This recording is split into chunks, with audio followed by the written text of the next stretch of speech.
हर साम्राज्य की एक बुनियाद होती है जो रखी जाती है खून, तलवारों, किस्मत और फतह से।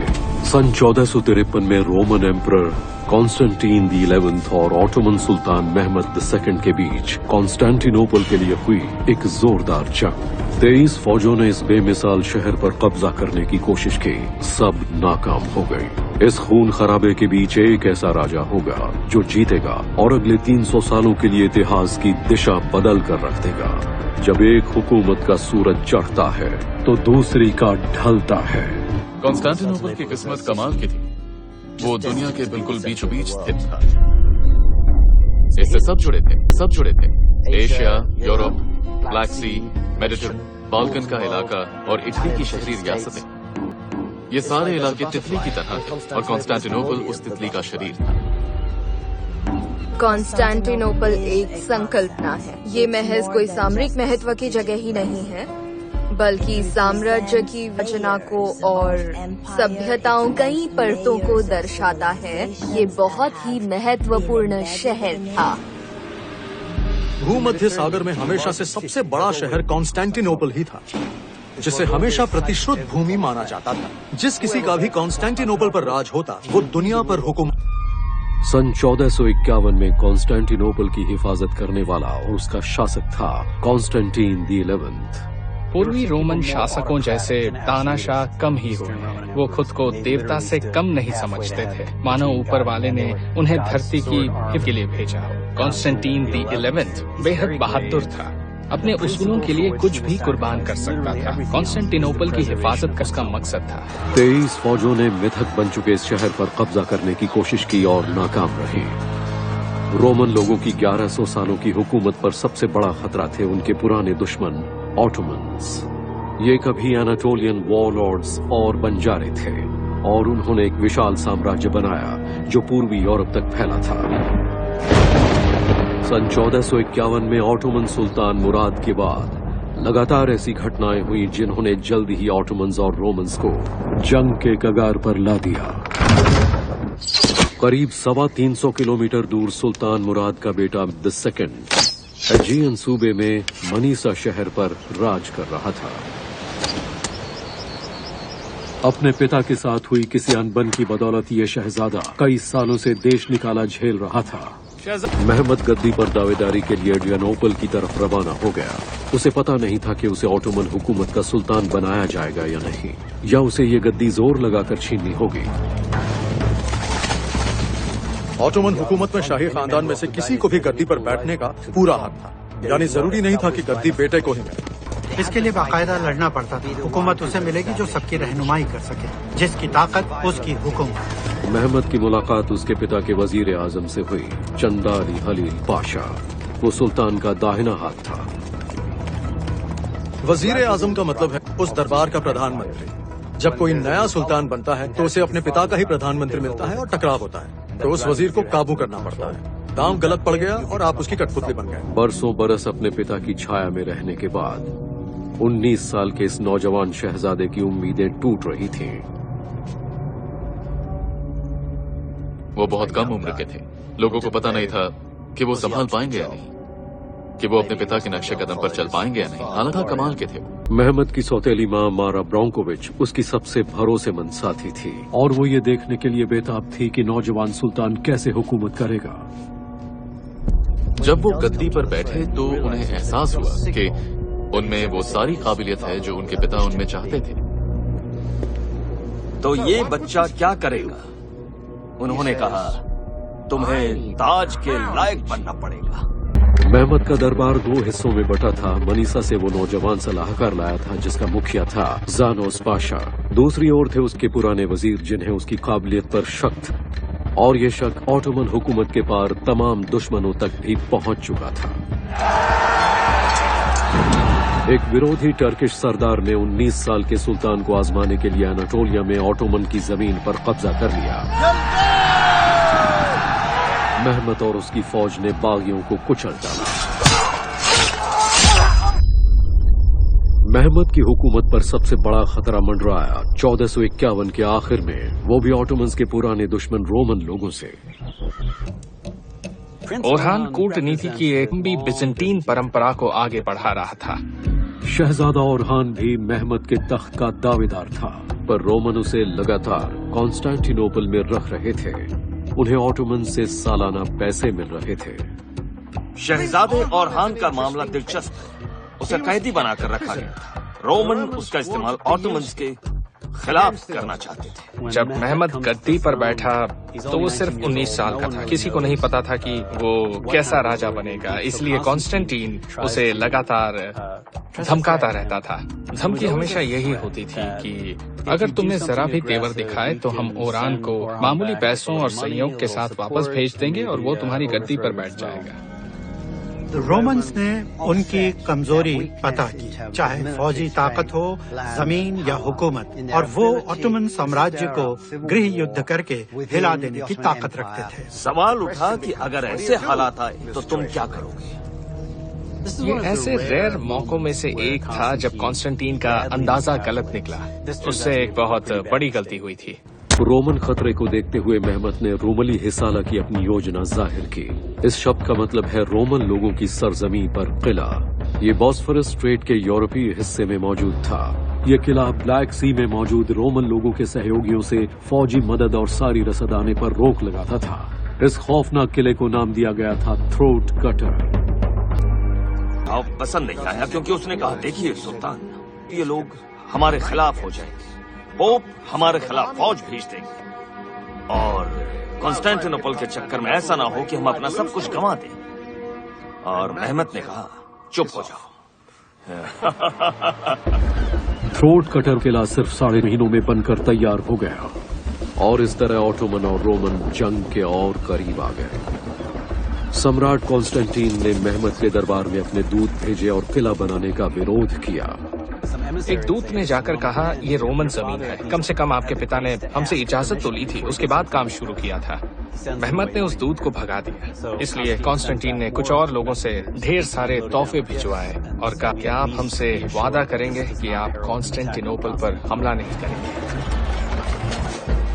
मेहमत ने उन सलाहकारों के सिर काटकर भेज दिया और कॉन्स्टेंटीन से कहा, इसका जो मतलब है निकाल लो। कॉन्स्टेंटीन का दाहिना हाथ था लूकस नोटरस।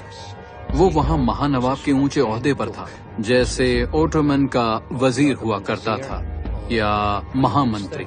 कॉन्स्टेंटिनोपल ऑर्थोडॉक्स क्रिश्चियनिटी का केंद्र था। सम्राट के दरबार और ज्यादातर शहर की तरह लोटारस ग्रीक और ऑर्थोडॉक्स क्रिश्चियन था और उसे यूनियन कैथोलिक चर्च पर भरोसा नहीं था। ये सिलसिला सदियों पुराना था। चूंकि ऑटोमन का खतरा सिर पर था, इसलिए शहर को पोप के फौजियों और जहाजों की सख्त जरूरत थी। कार्लोस कॉन्स्टेंटिनोपल का सबसे रईस आदमी था, जिसका कारोबार एनाटोलिया से इटली तक फैला था। ऑटोमन्स के साथ जंग होती तो सबसे ज्यादा नुकसान उसी का था। चांदरली हलील महामंत्री था और उसे हुकूमत का अच्छा खासा तजुर्बा था।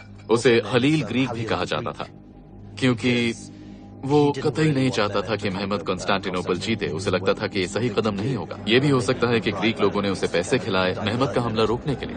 लूकास पूरे बाल्कन इलाके का शायद सबसे रईस आदमी था। उसने दोनों तरफ खेलने की कोशिश की। जरा सोचिए कि वो नया सुल्तान था, उसके पास तजुर्बा कम था, पर सुल्तान बनते ही उसने लोगों को हटाना शुरू कर दिया। शुरू से ही कत्ल शुरू किए। इससे हुआ क्या कि दोस्त कम और दुश्मन ज्यादा बन रहे। इसलिए उसने बहुत चालाकी भरा फैसला लिया, जब तक हो सके उसे इस्तेमाल करते रहो। वो काम का रहता तो ठीक है, अगर नहीं रहता तो निपटा दो उसे। ये भविष्यवाणी की गई थी कि कॉन्स्टेंटिनोपल एक लाल सेब है और एक योद्धा आने वाला है जो ईसाइयों के इस केंद्र पर कब्जा कर लेगा और शहर को ईसाइयों से छीनकर उसे इस्लामी दुनिया का हिस्सा बना लेगा। मेहमत ने बहुत ही सूझबूझ से काम लिया। पहले तो उसका डर खत्म किया और फिर इस्तेमाल किया। वजीर आजम की हैसियत से चंदारली हलील पाशा ऑटोमन हुकूमत में दूसरा सबसे ताकतवर आदमी था। कॉन्स्टेंटिनोपल पर हमला करने के लिए नौजवान सुल्तान को उसका पूरा सहयोग चाहिए था। ऑटोमन फौज ने जंग की तैयारियां शुरू कर दी। 6 महीने के अंदर ही 80,000 सिपाहियों की फौज कॉन्स्टेंटिनोपल पर हमले के लिए तैयार थी। मेहमत की फौज ने जल्दी ही कॉन्स्टेंटिनोपल के बाहर बची गिनी चुनी रोमन चौकियों पर कब्जा करके उन्हें तबाह कर दिया। बादशाह अब और अकेला पड़ा। ऑटोमन फौज में अभी एक बहुत बड़ी ताकत जोड़नी बाकी थी। जंग के मैदान में गोला बारूद आए तब तक कुछ दशक हो चुके थे, पर ज्यादातर लोगों ने कभी सोचा भी नहीं था कि कभी इतनी बड़ी तोपें भी बनाई जा सकती हैं। इसलिए ओरबान दुनिया के कई बादशाहों से जाकर मिला और उन्हें बताया कि वो किस तरह की तोपें बनाता है। ऐसा खतरनाक हथियार बनाने का इरादा ही कमाल का, इसलिए नहीं क्योंकि शुरुआती गोला बारूद में धमाका होने का डर था। सोचिए कि कैसी तोप थी। इसमें मेटल की एक बड़ी सी नली थी जिसमें आप गन पाउडर डालते थे और आग लगाकर गोले को दाग देते थे। डर ये रहता था कि ये फटकर दुश्मन की बजाय कहीं आपको ही न जला दे। ये एक विशाल भीमकाय तोप थी। उस दौर की बनी वो सबसे बड़ी तोप थी और जब इसे दाग देते थे तो जानवर गिर जाते थे, गर्भवती महिलाओं के बच्चे अचानक हो जाते थे और ये सब इसके धमाके की बदौलत था और उसका गोला मीलों दूर तक जाता था। ये सचमुच कमाल की बात। पर कॉन्स्टेंटीन के पास अपना एक खुफिया हथियार था, एक जांबाज जेनुइज फौजी जियोवानी जस्टिनियानी लॉ। वो एक बहुत हट्टा कट्टा जाबाज इंसान था। हारों से घिरे शहरों को बचाने में उसका कोई जोड़ नहीं था। वो एक समुद्री डाकू था और खास तौर पर वो इजिप्ट के जहाजों पर इतना ज्यादा हमला करता था कि जेनोइस सरकार ने उसकी तलाश शुरू कर दी थी, पर वो भाग निकला ताकि सजा से बच सके। उसने बादशाह से कहा कि वो उनके लिए काम करेगा। दस्तावेज बताते हैं बादशाह ने उसे लेमनोस द्वीप देने का वादा किया। मार्च 1453 में ऑटोमन फौज 236 किलोमीटर दूर कॉन्स्टेंटिनोपल की तरफ बढ़ी। ऑटोमन फौज लगातार बढ़ती एक जोरदार फौज। उनमें जो एकता थी वो यूरोपियन फौज में नहीं थी, और जब यूरोपियन फौज ने और किया तो उन्होंने अपने सेनापति की जरा भी नहीं सुनी। हर टुकड़ी ने वो किया जो वो करना चाहती थी, मानो बस चुटकियों में जीत हासिल हो जाएगी। पर ऑटोमन फौज अपने मुखिया की बात सुनती थी। बाल्कन इलाके में कोई नहीं था जो उसे रोक सकता था। महमद की फौज में जो सबखार जाबाज थे वो थे जानिसारी। इन्हें बचपन में ईसाई गुलाम बना लिया गया था। अब वो इस्लाम में आकर सुल्तान की सबसे भरोसेमंद खास टुकड़ी के माहिर जाबाज सिपाही थे। सन 1300 के जमाने में ये गुलाम दरअसल जाबाज सिपाही बन गए थे। वे कभी पीछे नहीं हटते थे, हमेशा डटे रहते थे, लड़ने के लिए हमेशा तैयार। ये यूरोप की पहली जाबाज फौज थी, ऐसा पहले कभी नहीं हुआ था। देखा जाए तो वो इस हुकूमत की रीढ़ की हड्डी। ऑटोमन फौज 2 अप्रैल 1453 को ईसाइयों की दुनिया के सबसे पवित्र ईस्टर के दिन कॉन्स्टेंटिनोपल के बाहरी इलाके में पहुंची।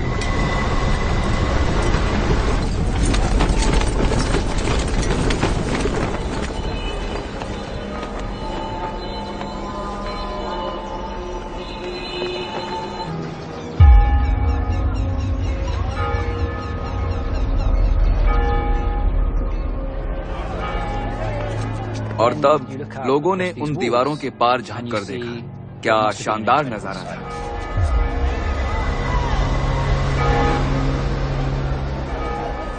ये फौज एक पेशेवर फौज थी जो रोमन्स के समय से भटक रही थी। इन सबको देखकर लोगों के दिल में दहशत आ गई। कल्पना भी नहीं कर सकता कि कॉन्स्टेंटीन को कैसा महसूस हुआ होगा। महमद जंग के में टहल रहा था। 23 फौजों ने, जिसमें उसके पिता की फौज भी शामिल थी, इस शहर पर हमला किया और नाकाम रही। वह नहीं था कि आगे क्या होगा। एक खास हदीस है जो मशहूर हो गई है। हदीस यानी पैगंबर मोहम्मद ने अरबी में कहा है, लतुफ्तहान अल कॉन्स्टेंटिनियातु, मतलब ये तय है इस्लामी दुनिया के तुम जैसे मुल्क कॉन्स्टेंटिनोपल पर कब्जा करेंगे। फलामी एम अल अमीर अमीरुहा, और ऐसी फौज का जो सेनापति होगा वो कमाल का होगा। गुलामी आम अलजेश कलजेश, उस मुल्क की फौज कितनी जाबाज और कितनी शानदार होगी। ये जो एहसास था कि एक दिन वो एक महान सेनापति बनेगा और कॉन्स्टेंटिनोपल को जीत लेगा, महमद के लिए बहुत ही अहम बन गया था। 6 अप्रैल 1453 को महमद ने बादशाह कॉन्स्टेंटीन को समझौते की आखिरी पेशकश की। ये जो घेराबंदी, उसके कुछ कायदे थे, तहजीब थी, और इनमें से कुछ का ताल्लुक इस्लाम से था। कुरान में जंग के बहुत सारे कायदे और कानून लिखे हुए हैं। उसमें बताया गया है कि इस तरह की चाहिए। उन्हें इरादा बदलने का मौका देना चाहिए। कैसे समझौते की नई बुनियाद रखी जा सके ताकि आगे होने वाले खून खराबे को रोका जा सके।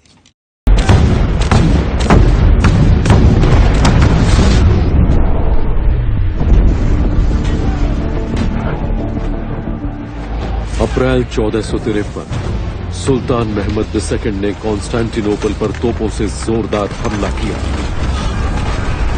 ऐसा भयानक हमला पहले कभी नहीं हुआ था। ये तोपों का सबसे बड़ा जमावड़ा था। पहली बार 69 या 70 तोपें तैयार की गई। ये वैसी तोपें नहीं थी जो हमने 18वीं या 19वीं सदी में देखी थी। ये बहुत विशाल थी।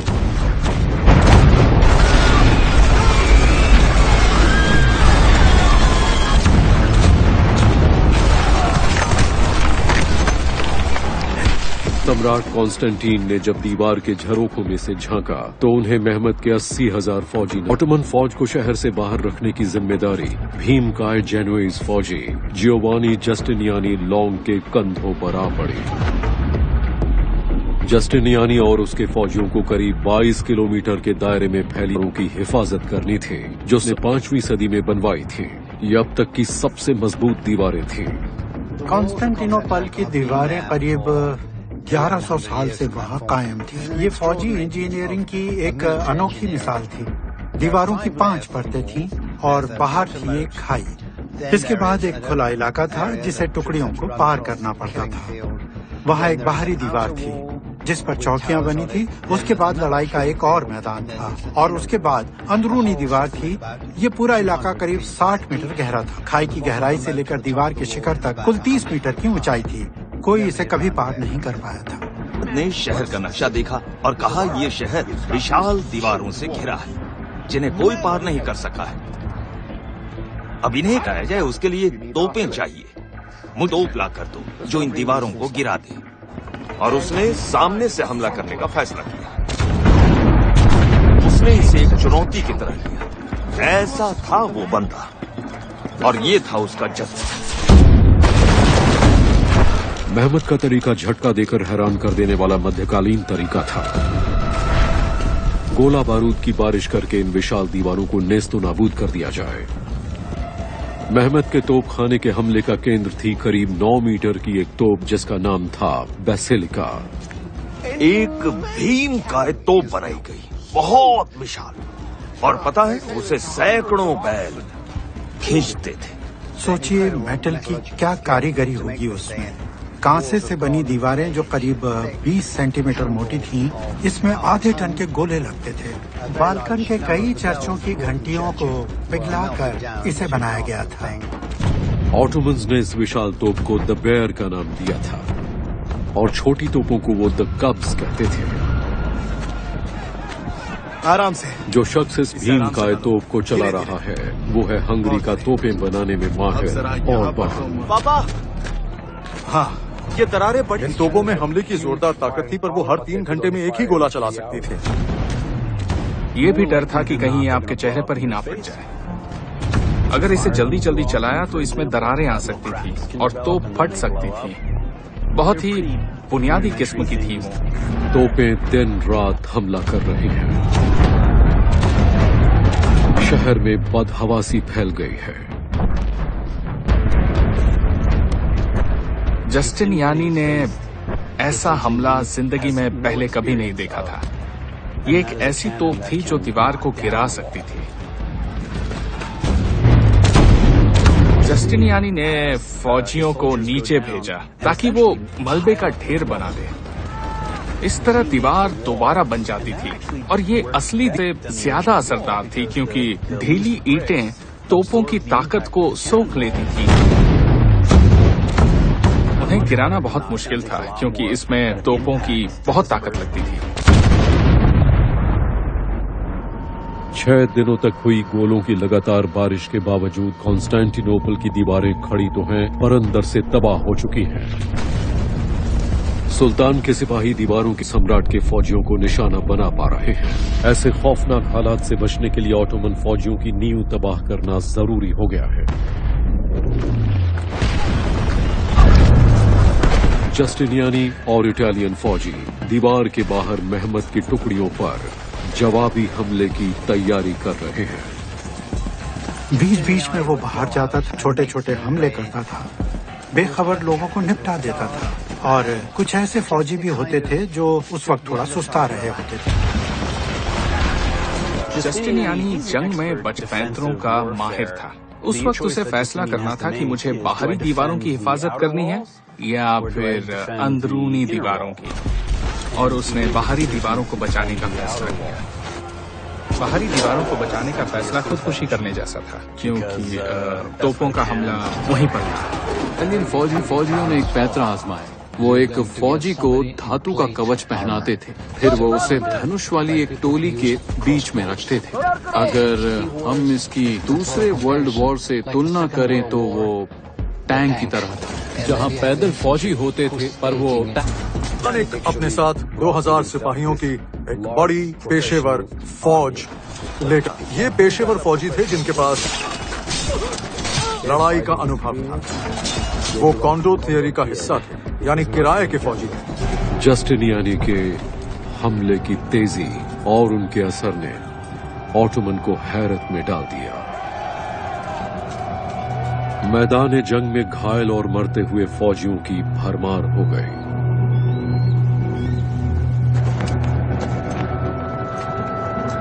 इस घेराबंदी में वक्त बीतता जा रहा था। हर दिन ये खतरा बढ़ता जा रहा था कि पूर्व और पश्चिम से उसके दुश्मन उसकी कमजोर फौज पर हमला कर देंगे। सबसे बड़ा खतरा ये था कि कहीं यूरोप से पोप की फौजें आकर शामिल न हो जाएं। उसकी माँ शायद बाइजेंटीन थी, पता वो कहाँ की थी ये राज ही रहा जो उसके साथ दफन हो गया। वो हमेशा खुद को खातून यानी महारानी कहती थी, पर हमें उसके बारे में ज्यादा नहीं पता। मेहमत राजधानी में आया तो न कोई उसका दोस्त था न परिवार। जो कुछ थे वो थे उसके वालिद सुल्तान। उसकी सौतेली माँ मारा ब्रोंकोविच सर्बिया की राजकुमारी और सुल्तान मुराद की तीसरी बीवी, पर उसके अपने बच्चे नहीं थे। एक नन्हे और अकेले मासूम शहजादे से उसे लगाव हो गया था। मेहमत की अपने वालिद से पटती नहीं थी और मारा ने उसे बहुत प्यार, वो हमेशा उसे मां बुलाता था। मेहमत बहुत ही डरावने पला बढ़ा। यहाँ आपकी जान बचने की गारंटी नहीं थी। अहमद जो उससे 12 साल बड़ा था वो मर चुका था और अली उसका किसी ने गला घोंट दिया था, तो अब शहजादों में बस मेहमत ही बचा रह गया था। 12 साल का होने तक मेहमत 5 भाषाओं में माहिर हो गया था और अलेक्जेंडर द ग्रेट उसका आदर्श बन चुका था। वो हमेशा कहता था कि एक दिन वो कॉन्स्टेंटिनोपल को जीत कर दिखाएगा। बचपन से ही शहजादे मेहमत की अपने वालिद के वजीर आजम से जमती नहीं थी। वो एक शैतानी बच्चा था जिसे बात मनवाने के लिए पीटना ही पड़ता था। मेहमत 13 का भी नहीं हुआ था कि उसके पिता ने गद्दी छोड़ने का फैसला किया और मेहमत को गद्दी पर बैठा दिया गया। वो ऑटोमन हुकूमत का सबसे कम उम्र का सुल्तान था। मेहमत अब इमीर बन गया था, ऑटोमन हुकूमत का और अब पूरी ऑटोमन फौज को संभालने की जिम्मेदारी उस नन्हे कंधों पर थी। तो शुरुआत से ही उसका रास्ता मुश्किलों से भरा रहा, क्योंकि उस वक्त जो वजीर था चांदरली हलील पाशा, वो बहुत घबराया हुआ था क्योंकि मेहमत की उम्र बहुत कम थी। हुकूमत कैसे जाएगी? थोड़ी देर के लिए हम मेहमत की तरफ से सोचते हैं। उसे गद्दी पर बिठाया गया और उससे कहा गया कि वो अब यहाँ का सुल्तान है, और गद्दी पर बैठने के बस कुछ ही दिनों बाद उससे कह दिया गया कि अब वो यहाँ का सुल्तान नहीं है। और फिर उसके पिता का एक बहुत ही करीबी सलाहकार वजीर आजम चंदारली हलील उसकी जगह गद्दी पर बैठ गया। कितना अफसोस हुआ होगा उसे। मेहमत के पिता ने जब कॉन्स्टेंटिनोपल को घेरा, वो 3 महीने तक लड़ते रहे और नाकाम रहे। हर बीतते दिन के साथ ये एहसास हो रहा था कि उनकी जीत की उम्मीदें धूमिल पड़ रही हैं।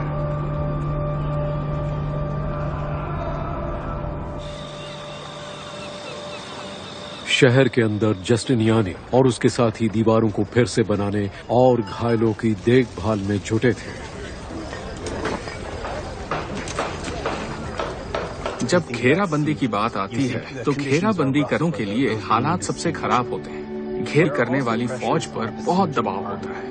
मैंने कई परेशानियां थी क्योंकि वो गद्दी पर नया बैठा था और लोगों को पता नहीं था कि वो कैसा सुल्तान साबित होगा। इसे जो करना था जल्दी करना था। उसे शहर में घुसने की उतनी ही जल्दी थी जितनी बाइजन से रोकने की। ये पक्का नहीं था कि घेराबंदी कामयाब होगी। ऑटोमन्स लोगों को ऐसी मुहिम बिल्कुल पसंद नहीं थी जो लंबी खिंच जाए। उन्हें फटाफट वाली जंग पसंद थी कि हमला किया, दुश्मन को कुचला और आगे बढ़ गए। इस अभियान में वो अपनी सारी ताकत झोंक रहा था।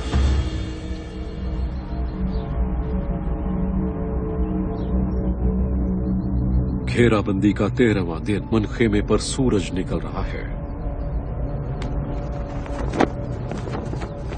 मेहमत और उसके सिपह सलारों ने रोमन फौज का मुआयना किया और पैदल फौज के हमले को आखिरी रूप दिया। तय हुआ कि रात के अंधेरे में हमला किया जाएगा। महमद सेकंड फैसले पर डटा रहा। उसने कहा कि अगर जरूरत पड़ी तो वो अपनी जान कुर्बान कर देगा, पर शहर पर कब्जा तो करेगा। और महमद की एक खासियत ये थी कि बहुत ही जिद्दी इंसान था। एरा पक्का था, मजबूत और होशियार आदमी। इसमें कोई शक नहीं कि वो बोलने में बहुत ही माहिर था। एक सेनापति के तौर पर पहली बार महमद ने अपने फौजियों को समझा, दूसरी बार अपने दुश्मन को समझा। उस हिसाब से उसने फैसले लिए। अगर उसके सिपाही कमजोर पड़े तो उसने उनका हौसला बढ़ाने के तरीके खोजे। कई तरीके से जंग जारी की थी। उसमें एक मनोवैज्ञानिक तरीका भी था। घेराबंदी में वो खौफ का एक पहलू लेकर आए। वो मोर्चे पर आग लगा देते थे ताकि दुश्मन को आग का एक घेरा नजर आए। उनकी फौज में बैंड भी शामिल थी। वो आवाजों की एक दीवार तैयार कर देते थे ताकि खौफ और बढ़ जाए। आड़े के इटालियन फौजी ऑटोमन फौज का 10वां हिस्सा भी नहीं थे। उन्हें चालाकी और रणनीति से काम लेना पड़ा। इसमें कोई शक नहीं कि जस्टी को शहरों की हिफाजत करने में महारत थी। वो माहिर था, बहुत ही था और कभी थकता नहीं था। और बचाव की मुहिम में उसने सबके अंदर भरोसा जगाया। घेराबंदी की लड़ाई में जो बात सबसे ज्यादा मायने रखती है वो है खाई को पार करना, जो काफी गहरी होती है और हमलावरों को खाई पर छा जाने के लिए काफी मेहनत करनी पड़ती है। जस्टिनियानी कॉन्स्टेंटिनोपोल के बचाव की मुहिम का असली मुखिया था। सब उसके भरोसे थे, जो करना था उसे करना था। कॉन्स्टेंटीन ने उसे दीवार के बीचों बीच के अहम हिस्से को काबू करने का पूरा हक दिया था ताकि वो बचाव का पैंतरा तैयार कर सके। ऑटोमन के हमले में सबसे आगे थी महमद की माहिर फौजी टुकड़ी जानिसारी। जानिसारी उस दौर में बाल्कन इलाके की सबसे ताकतवर टुकड़ी। उनके पास सबसे अच्छे हथियार थे, कवच थे और उनके पैंतरे बड़े अलग तरह के होते थे। जानिसारी हल्के मजबूत कवच पहने होते थे। वो रफ्तार और बारीकी से काम लेते थे, जबकि इटालियन फौजी मोटे कवच पहने मजबूत तलवारें लिए थे। जानिसारी भाले और धनुष से हमला करते थे, लेकिन घेराबंदी के हमले में ये खतरनाक था। इस तरह ऑटोमन फौज को कतई मंजूर नहीं था। मौत और तबाही की इस इंसानी लहर में सैकड़ों ऑटोमन फौजी मारे गए। क्योंकि फौजी अंदर तो घुसे, पर जस्टिनियानी ने डट कर मुकाबला किया। और अगर रोमन दस्तावेजों को मानो तो उनका एक भी फौजी मरा नहीं।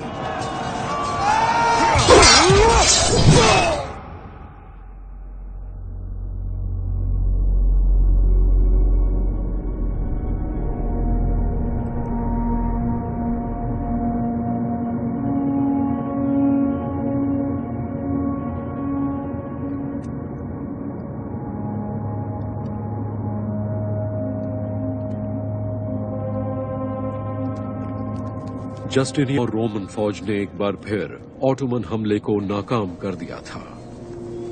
मेहमत के लिए यह हार बहुत बड़ा झटका थी। हर बीतते दिन के साथ कॉन्स्टेंटिनोपल पर कब्जे का सपना चूर चूर होता चला जा रहा था। जब मेहमत ने यह घेराबंदी की थी तो उसे 3 वजहों से तेजी से काम लेना पड़ा था। एक, उसे तेजी इसलिए अपनानी थी ताकि अपने हजारों फौज गंवाए बिना शहर पर कब्जा कर सके। दूसरी बात, फौज में इस हमले का विरोध हो रहा था जिसका मुखिया था चंदार अली हलील पाशा यानी मुख्य वजीर, जो इस घेराबंदी से जरा भी सहमत नहीं था। और तीसरी बात यह थी कि अगर घेराबंदी बहुत लंबी चली होती तो पश्चिम से फौजी रोम पहुंच जाते।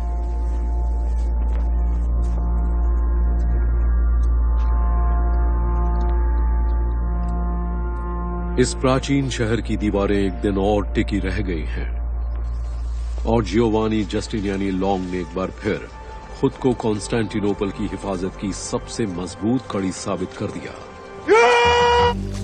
मारा ब्रैंकोविच 15वीं सदी की एक बहुत ही अहम शख्सियत थी। मेहमत उसकी बहुत ज्यादा इज्जत करता था।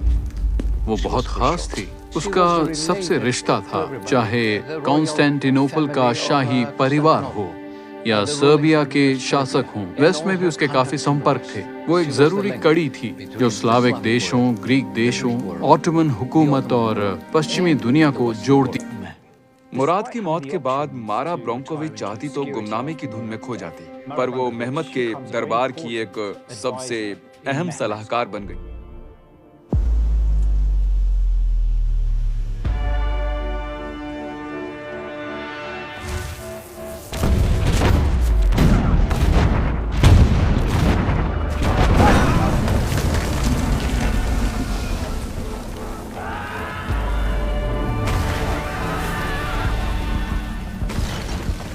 दो हफ्तों तक ऑटोमन सुल्तान II कॉन्स्टेंटिनोपल पर गोले बरसाता रहा। तोपों का अब तक का सबसे बड़ा हमला।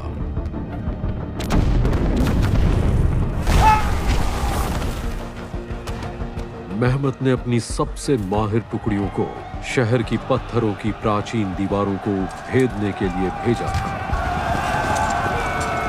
सम्राट कॉन्स्टेंटीन के बचाव का मुखिया था इटली का भाड़े का फौजी जियोवानी जस्टिनियानी, जिसने हर हमले का मुंह तोड़ जवाब दिया।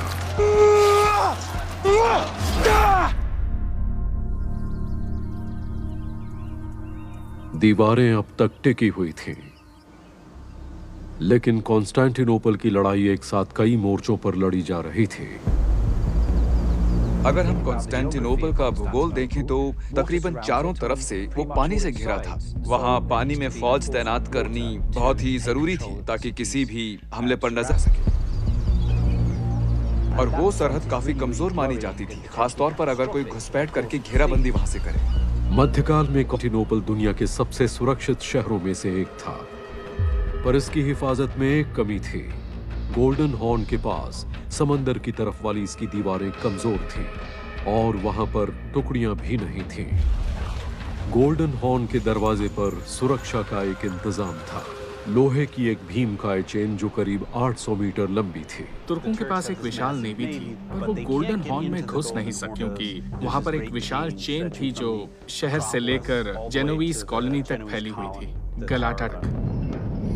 तो अगर दुश्मन का कोई जहाज आता था तो चेन खींच दी जाती थी ताकि जहाज आगे ना बढ़ पाए, और फिर उन जहाजों पर नौसेना गोले दागती थी क्योंकि वो फंसे हुए थे।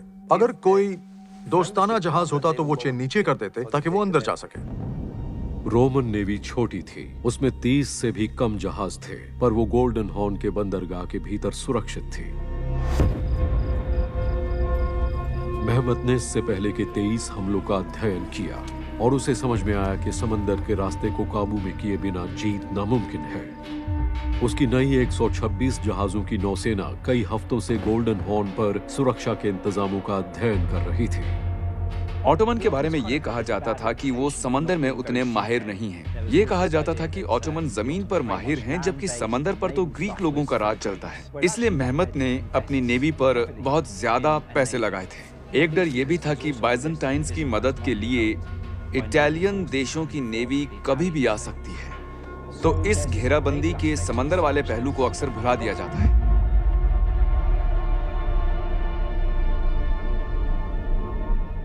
अप्रैल के दूसरे हफ्ते तक ऑटोमन को पता चला कि जेनोइज जंगी जहाज पश्चिम में भूमध्य सागर से यहाँ आ रहे हैं। वो 3 दिन में यहाँ पहुंच जाएंगे। दूसरी बात, हवा का रुख बिल्कुल सही है। जेनोइज फौज को दुनिया की सबसे खूंखार फौज माना जाता था। उसे रोकने का जिम्मा मेहमत के चोटी के सिपह सलार को दिया गया था, बाल्टोलू सुलेमान। बाल्टोलू का मतलब है जंग की कुल्हाड़ी का बेटा। इतने साल जानिसारी टुकड़ी में काम करते हुए वो एक खूंखार जांबाज की तरह मशहूर हो गया था। उसे जेनोइज लोगों को किसी भी कीमत पर कॉन्स्टेंटिनोपल तक पहुंचने से रोकना था। पर यहां उनका सामना सिर्फ इटालियन जंगी जहाजों से नहीं था। मामरा का समंदर अपनी खौफनाक हवाओं और लहरों के लिए जाना जाता था।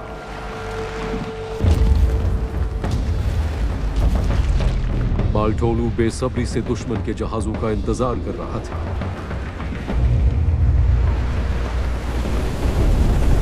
जेनोइज बेड़ा पहुंचा था क्योंकि सम्राट कॉन्स्टेंटीन लगातार मदद की गुहार लगा रहे थे। उनके शहर की हिफाजत के लिए यह बहुत जरूरी था। 20 अप्रैल को ये जंगी जहाज मामरा समंदर में दाखिल हुए और वहां ऑटोमन नेवी उनका रास्ता रोकने को एकदम तैयार थी।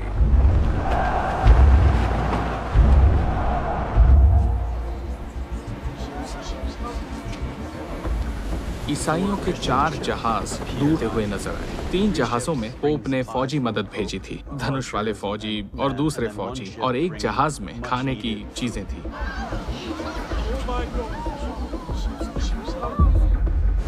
चार जहाज चले आ रहे थे और टर्किश एडमिरल ने अपने शिप को सही दायरे में लाया। शहर के जमीनी दीवार वाले हिस्से में बचाव करने वाले रोमन फौजियों और ऑटोमन सिपाहियों के बीच जंग जारी थी।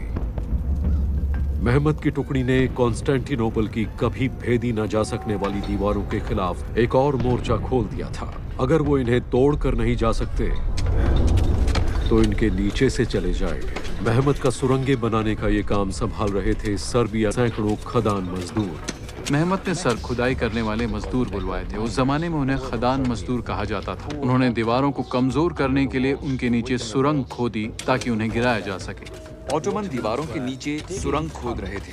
इसका मकसद था कि ये दीवारें खुद आप ही ढह जाएं। इस बीच वो शहर की दीवारों पर गन पाउडर लगा रहे थे ताकि वो अपने आप गिर जाएं, या वो नीचे से आग लगा रहे थे और उसका भी यही असर होने वाला था। मतलब दीवारें इससे भी गिरने वाली थी।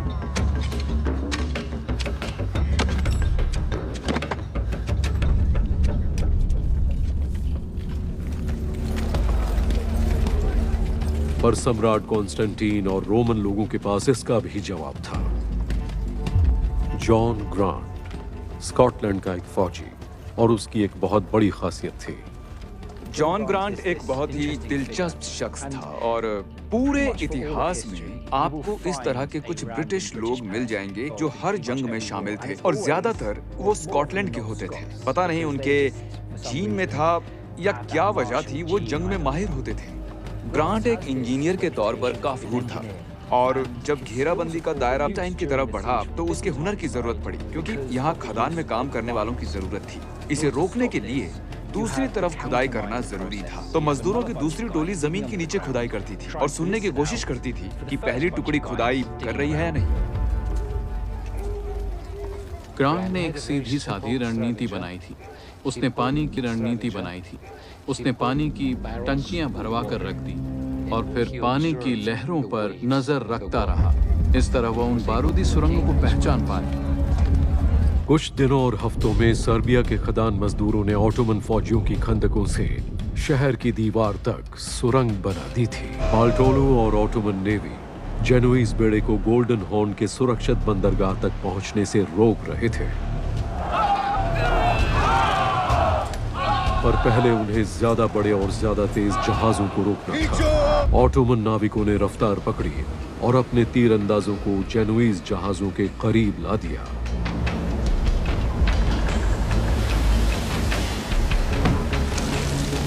धीमी पड़ती हवा ने जेनोइज जंगी जहाजों को धीमा कर दिया। करीब आते ऑटोमन अब आसानी से उन पर हमला करते। हवा रुक गई थी, इटालियन जहाज अटक गए थे। इस बीच ऑटोमन नेवी की छोटी नावों ने उनके पास जाकर हमला कर दिया। कॉन्स्टेंटिनोपल की पश्चिमी दीवारों के बाहर सर्बिया के खदान के मजदूर शहर की तरफ खोदते चले जा रहे थे। जॉन ने सुरंगों में ग्रीक फायर से आग लगा दी। ये नेपाम का प्राचीन रूप था जो हर चीज से चिपक जाता था और उसे घंटों तक जलाता रहता था। मेहमत के दर्जनों सुरंग मजदूर मारे गए, जबकि कॉन्स्टेंटिनोपल की दीवारें अभी भी कायम थीं। मामरा के समंदर में हवाएं पूरी तरह से रुक गई थीं। अटक गए जेनोइज बेड़े के पास अब वक्त बहुत कम था। ऑटोमन जंगी जहाज करीब आ रहे थे। ने जहाजों को आपस में बांध दिया और एक तैरता हुआ किला बना लिया। हालांकि वो मजबूर नजर आ रहे थे, पर ईसाई जहाजों का एक फायदा था, वो ऊंचे थे और ऑटोमन जहाजों पर नीचे हमला कर सकते थे। ऑटोमन नेवी के पास हदरिका नाव थी, वो मामूली नावें थी, जबकि यूरोपियन लोगों के पास तो ऊंचे जहाज थे। और जब हदरिका किसी ऊंचे जहाज के पास आती पर चढ़ना पड़ता तो यूरोपियन लोग उन्हें आसानी से मार देते, लेकिन ऑटोमन्स के लिए मुश्किल काम था। इस अफरा तफरी में बाल्टोलू बुरी तरह घायल हो गया था।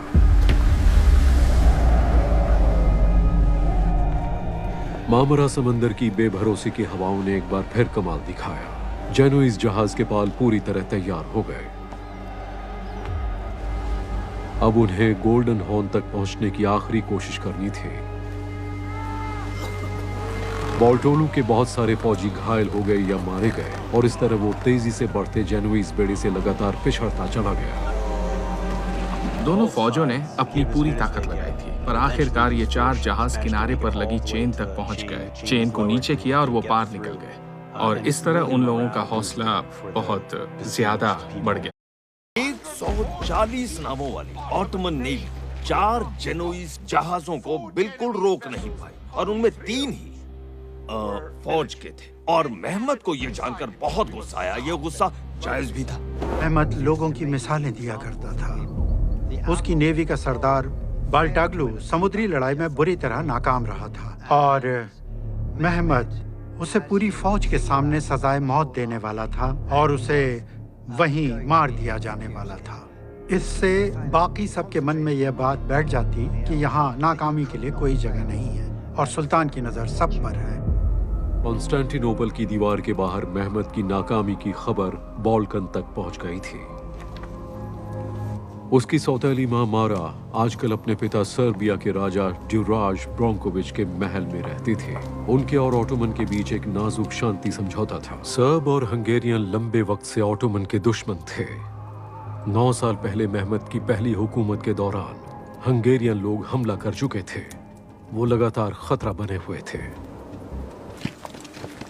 करीब 3 हफ्तों तक लड़ाई के बाद कॉन्स्टेंटिनोपल की घेराबंदी बेकार साबित हो रही थी। मेहमत को फैसला करना था कि पीछे हटकर वो अपने नुकसान को कम करना चाहेगा या अपने पैंतरे बद। उसके खेमे में एक और बड़ा सवाल भी मंडरा रहा था। क्या उसे अभी भी अपनी फौज पर भरोसा है? ऑटोमन खेमे में सबका हौक चुका था। फौज में कुछ लोग थे जो इस लड़ाई के पक्ष में नहीं थे, पर यह भी मुमकिन था कि अगर घेराबंदी लंबी चलती तो कॉन्स्टेंटिनोपल के लिए पश्चिम से मदद आ जाती और ये लोग तबाह हो जाते। मेहमत जवान और जिद्दी था। वो एक ऐसा कारनामा करना चाहता था जो इतिहास में जाना जाए, पर चंदारनी जैसे लोग दरअसल नौकरशाह थे। वो कहते चलो समझौता कर लेते हैं, पड़ोसियों से सावधान रहना चाहिए, जितना कुछ हासिल हो गया है वो अच्छा है। बड़ा कारनामा किया जा सकता था, लेकिन किस कीमत पर? क्योंकि अगर मेहमत इस शहर को जीतने में नाकामयाब रहता है तो आगे क्या होगा? पश्चिम से मंडराते हमले की अफवाहें चुपके से रोमन और ऑटोमन दरबारों तक जा पहुंची थी। कॉन्स्टेंटिनोपल के नीचे पानी की निकासी का एक जाल फैला था। यह शहर से जाने का खुफिया रास्ता था।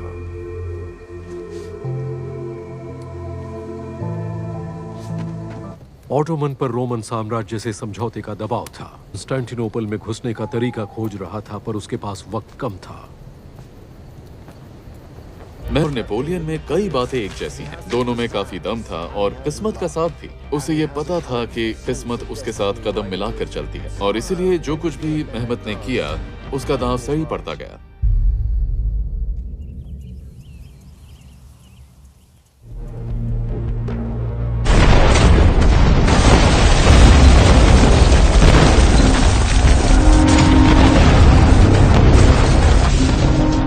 सुल्तान महमद II की कॉन्स्टेंटिनोपल की घेराबंदी तीसरे हफ्ते में पहुंची थी।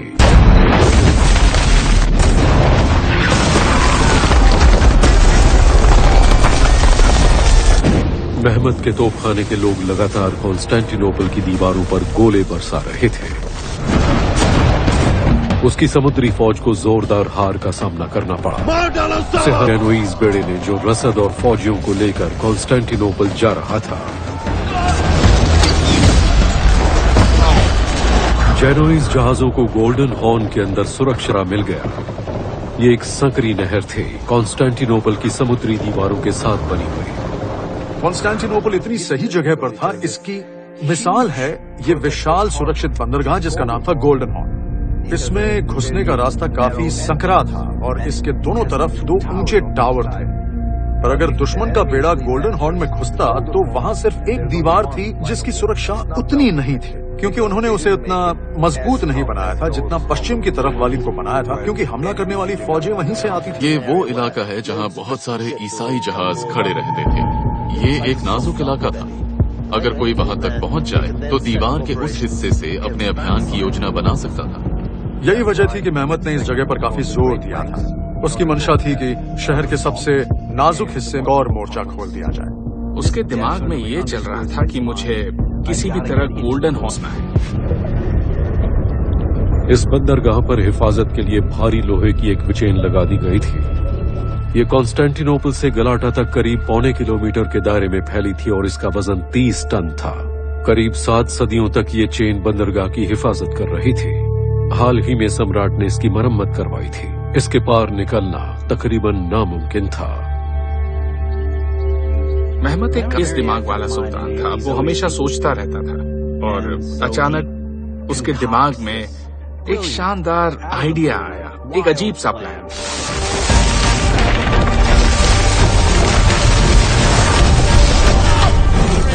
कोई नहीं जानता था कि ये आइडिया महमद को आया कैसे, पर तब वक्त की नजाकत ही ऐसी थी कि उन्होंने अपने तेज दिमाग का इस्तेमाल किया जंग की योजनाओं और रिश्ते बनाने के लिए। उनके इस एक आइडिया ने पूरा फोकस ही बदल दिया। वो बॉस्फोरस से जहाजों को जमीन पर लाएंगे और फिर उन्हें गोल्डन हॉर्न पर फिर से समंदर में उतार देंगे।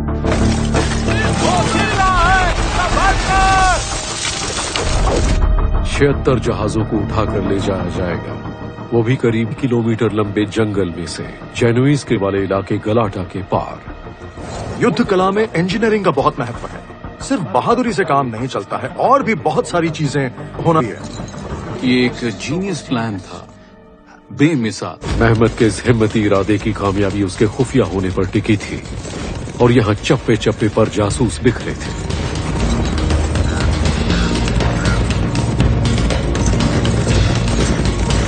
महमद को अपने जहाजों को हटाने में अब और मुस्तैदी दिखानी थी, क्योंकि वेनिस से ईसाइयों के एक बड़े बेड़े के रवाना होने की अफवाहें खेमे तक पहुंच गई थी। उसके सिपाहियों में बगावत की चिंगारियों के बारे में भी पता चला।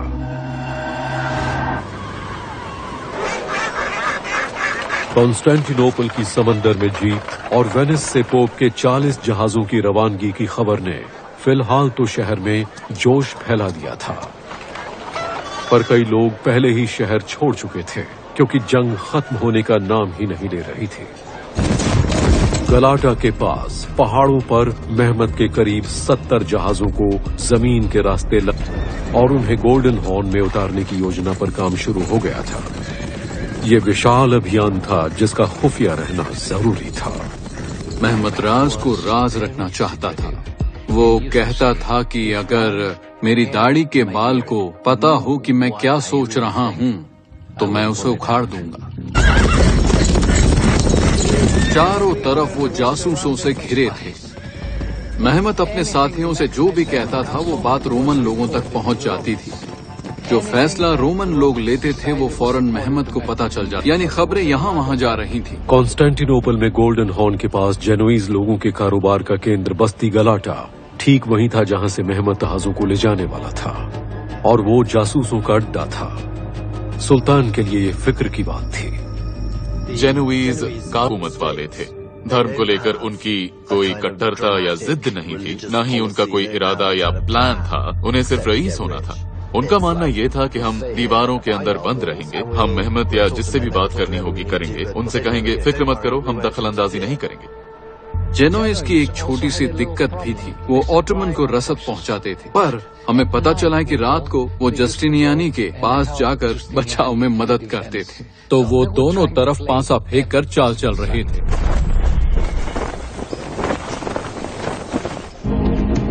जहाँ जरूरी होता वो इज्जत करता, जहाँ जरूरी होता वो खौफ फैलाता, पर उस एक मकसद था और उसे पूरा करने के लिए वो हर कोशिश कर रहा था, और यही निशानी होती है जीनियस की।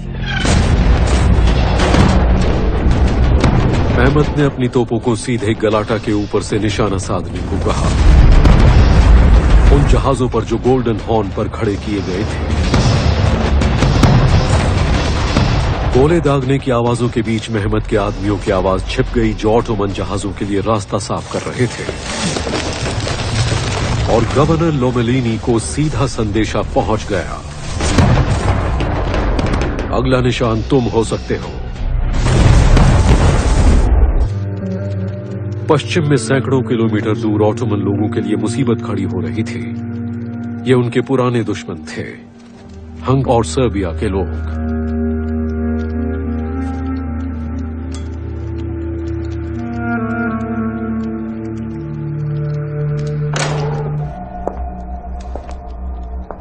ये बहुत मुमकिन था कि अगर घेराबंदी ज्यादा लंबी टिकी तो हंगरी का राजा मदद के लिए बड़ी फौज लेकर आएगा, फिर तुर्की तो गया काम से।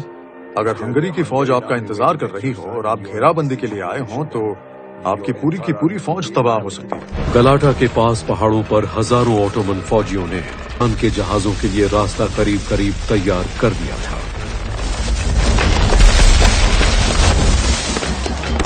आप सोचकर देखिए इस मुहिम में कितनी मेहनत लगी होगी। इसमें बड़ी तादाद में जानवरों की इस्तेमाल किया गया। यहाँ काटे गए पेड़ों पर इसे लगाकर उन्हें चिकना बनाया गया ताकि जहाजों को रोल करके लाया जा सके। इस तरह वो जहाजों को पानी के एक दायरे से दूसरे दायरे तक ले जा सके ताकि रोमन शिकंजे को चकमा दे सके। ये ऑटोमन फौज के कुछ जीनियस एक्सपर्ट्स की वजह से हो पाया, जिन्होंने एक नामुमकिन परेशानी का एक बहुत ही मुमकिन उपाय सोचा।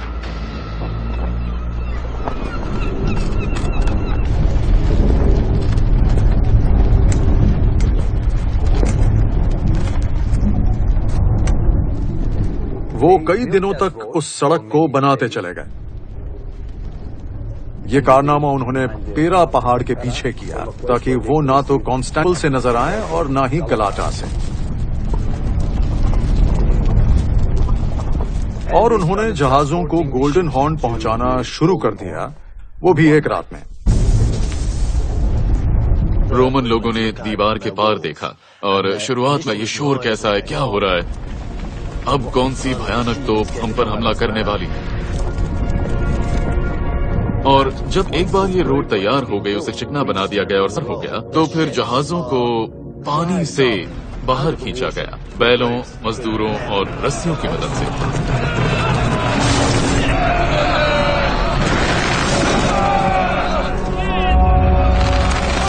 इसके बाद वो पहाड़ की चोटी तक पहुंचे, वहां से सरकाते हुए उन्हें नीचे ले आए और फिर उन्हें छपाक से गोल्डन हॉर्न के पानी में उतार दिया।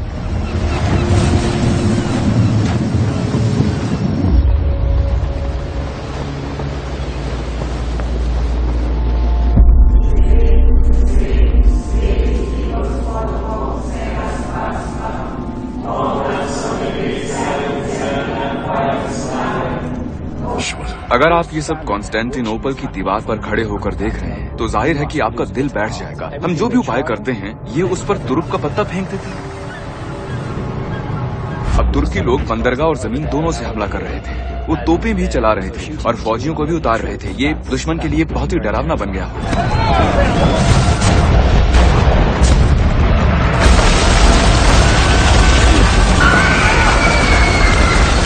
न सिर्फ रणनीति के हिसाब से बहुत धमाकेदार फैसले थे, पर इसका असर ये हुआ कि लोगों ने सोचा, ओह, मेहमत वाकई जंग में बहुत माहिर, तो कोई जीनियस ही कर सकता।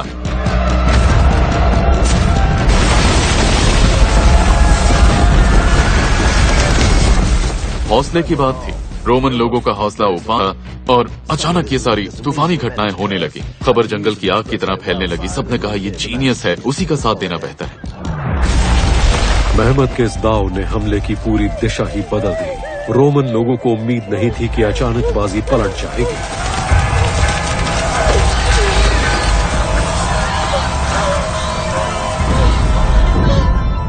ये बहुत ही खतरनाक पैंतरा था क्योंकि रोमन अब बचाव की हालत में नहीं थे। करीब 22 किलोमीटर लंबी थी हिफाजत के लिए उनके पास 7,000 से कम फौजी थे और अब अचानक तुर्कियों के जहाज बंदरगाह के अंदर आ गए थे तो उन्हें समंदर वाली 5.5 किलोमीटर लंबी दीवार को भी बचाना था। एक तो पहले से ही कमी, ऊपर से ये आफत भी आ गई थी। अब कि अगर मदद के लिए वेस्ट से फौज आ भी जाए तो उनके जहाज अंदर कैसे लाए। देखा जाए तो मेहमत की शख्सियत काफी पेचीदा और प्रभावशाली थी। उसे कई भाषाएं आती थी जैसे टर्किश, अरबिक, फारसी और ग्रीक भी और स्लाविक भाषा भी आती थी। वो कमाल का इंसान था। एक तरफ खूंखार योद्धा तो दूसरी तरफ विदेशियों के लिए फरिश्ता भी था। मेहमत एक बहुत ही ताकतवर सुल्तान था। उससे दिलचस्पी एक ऐसी हुकूमत बनाने में थी जो ऑटोमन या टर्किश हुकूमत से कहीं ज्यादा बड़ी हो और शानदार हो। ऐसी हुकूमत में सारे मजहब साथ हो और अलग अलग मुल्कों के सभी लोग साथ में रह सके। कॉन्स्टेंटिनोपल में ऑटोमन बेड़े पर चुपके से हमले की योजना के मुखिया थे वेनिस के नेवी कमांडर जियाकोमो कोको। यहाँ जेनोइस और वेनिस के फौजियों के बीच मतभेद हो गए थे। हमले की योजना बनाई और वेनिस के कोको को इसका मुखिया बनाया गया। उसे कहा गया कि बंदरगाह में टर्किश जहाजों को जला दो। वेनिस वालों की योजना को सम्राट ने मंजूर कर लिया। फिर जेनोइस को इसका पता चला। वो इसमें शामिल होना चाहते थे, इसलिए इस मुहिम को कई दिनों के लिए दिया गया ताकि जेनोइस शामिल हो सके। हमले की देरी के बाद ऑटोमन बेड़े को तबाह करने की खुफिया मुहिम 28 अप्रैल की रात को शुरू कर दी गई। हमलावरों ने ग्रीक फायर इस्तेमाल किया ताकि 76 ऑटोमन जहाजों को जला दिया जाए और फिर डुबो दिया जाए। ग्रीक फायर जलने वाली चीजों और चीड़ के रेजिन का मिक्सचर होती थी। अगर ये किसी के ऊपर पड़ जाए तो वो जिंदा जल जाता था। इससे बचने का कोई तरीका नहीं था। ये मध्य युग के बम की तरह था। कोको और उसके फौजी गोल्डन हॉर्न के लिए रवाना हो गए।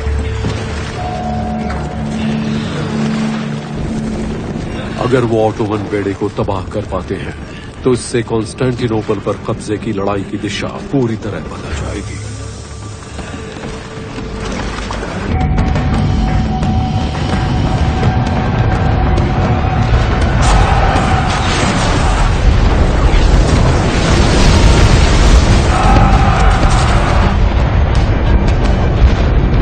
अप्रैल के आखिर में रोमन लोगों ने बेकरारी में एक पैंतरा चला। गोल्डन हॉर्न में डेरा डाले ऑटोमन बेड़े पर चुपके से हमला किया।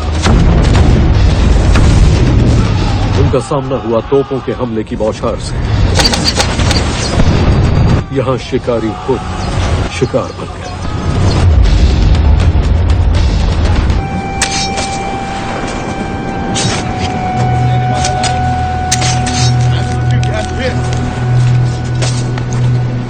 जेनोइस ने तुर्कियों को खबरदार कर दिया था कि ये हमला होने जा रहा है, इसलिए इसका बड़ा खामी बाइजेंटाइन को चुकाना पड़ा था क्योंकि ये पूरी तरह नाकाम तो हुआ ही था, इसमें 200 लोगों की जान भी गई थी।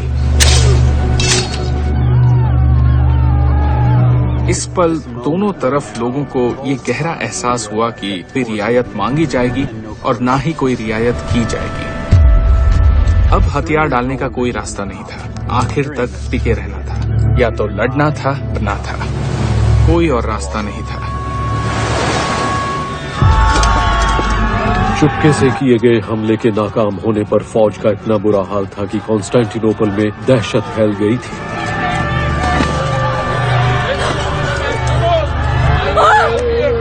खोजने के लिए टोली भेजो। कॉन्स्टेंटीन के कंधों पर इतिहास का बोझ था और होना भी था। भले ही रोमन साम्राज्य अब ढलता जा रहा था, पर वो इकलौता था जो ये दावा कर सकता था कि वो रोमन सम्राट है। इस राजनीतिक विरासत की लकीर ऑगस्टस तक जाती थी।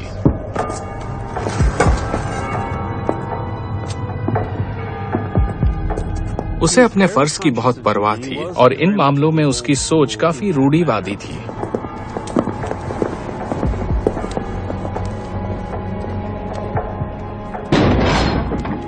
कॉन्स्टेंटिनो शहर इतने लंबे समय से था कि इसे लेकर भविष्यवाणियां की जाने लगी थी। इनमें से एक ये थी कि इस शहर की एक सम्राट रखेगा जिसका नाम होगा कॉन्स्टेंटीन और उसकी माँ होगी हेलेना, और ये साम्राज्य उसी माँ और उसी बेटे के नाम वाले सम्राट के शासन में खत्म हो जाएगा। और बदकिस्मती से कॉन्स्टेंटीन 11वें पर ये बात पूरी तरह से लागू होती थी। 1100 साल पुरानी हुकूमत और उसके शासक का भविष्य आने वाले हफ्तों में लिखा जाएगा।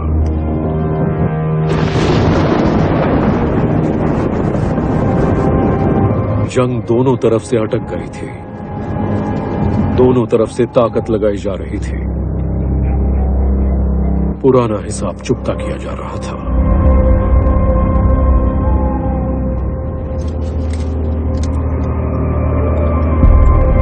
घेराबंदी को अब 2 महीने हो चुके थे। ऑटोमन खेमे में निराशा के बादल छाने लगे थे। लड़ाई में अब बेरहमी जोरों पर थी। आने वाले हफ्तों में महमद की फौज ने शहर पर अनगिनत हमले किए। हर बार बुरी तरह टूटने पर भी डटी रही दीवारों की वजह से उसे लौटना पड़ा। जस्टिनियानी की बचाव करने वाली फौज भारी पड़ रही थी।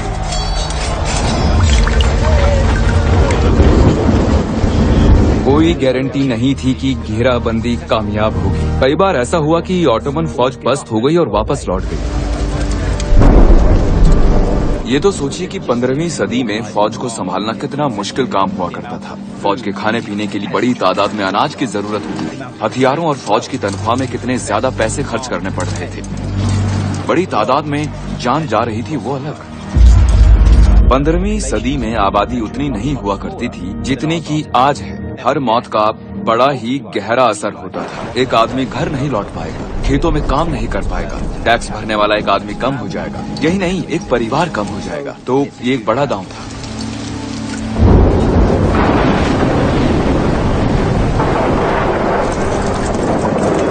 इसी दौरान दीवारों के अंदर बचाव करने वाले फौजी अब पस्त होने लगे थे। उनकी दीवारें जर्जर होने लगी थीं, खाने की कमी होने लगी थी।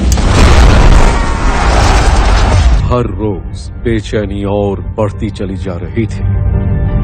कॉन्स्टेंटिनोपल के जो देवी देवता थे उनकी तस्वीरें घेराबंदी और हमले के इस दौर में शहर की दीवारों पर चिपका दी गई थी।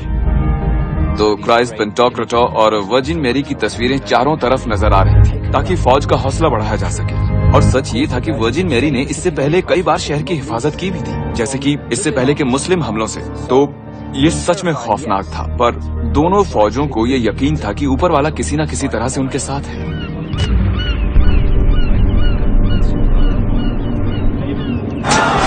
अब ये घेराबंदी और जंग नए दौर में पहुंच गई थी। ज्यादा खतरनाक तकनीक इस्तेमाल की जा रही थी। लड़ाई अब और भी खौफनाक बनती जा रही थी।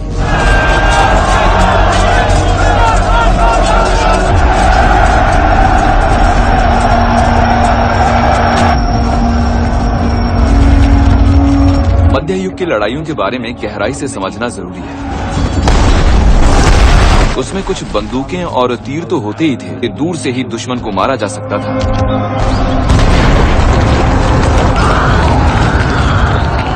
लेकिन ज्यादातर लड़ाई आमने सामने लड़ी जाती थी, तलवार, कुल्हाड़ी और भालों के जरिए। सोचकर देखिए ये कितना खुला होता होगा।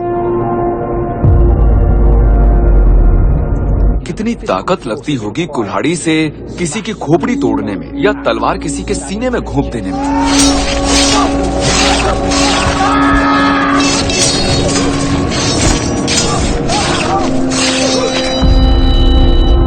आप दुश्मन की आंखों में देख रहे हैं और आप करीब से देख रहे हैं कि आपका हथियार उसकी जान ले रहा है और अगले कुछ सेकंड में ऐसा ही आपके साथ भी हो सकता है। दिल दहला देने वाला है। रहमत ने हर तरह के तौर तरीके अपने, यहाँ तक कि उसने जस्टिनियानी को भी फुसलाने की कोशिश की कि वो कॉन्स्टेंटिनोपल से दूर हो जाए। उसे बड़ा लालच दिया गया था।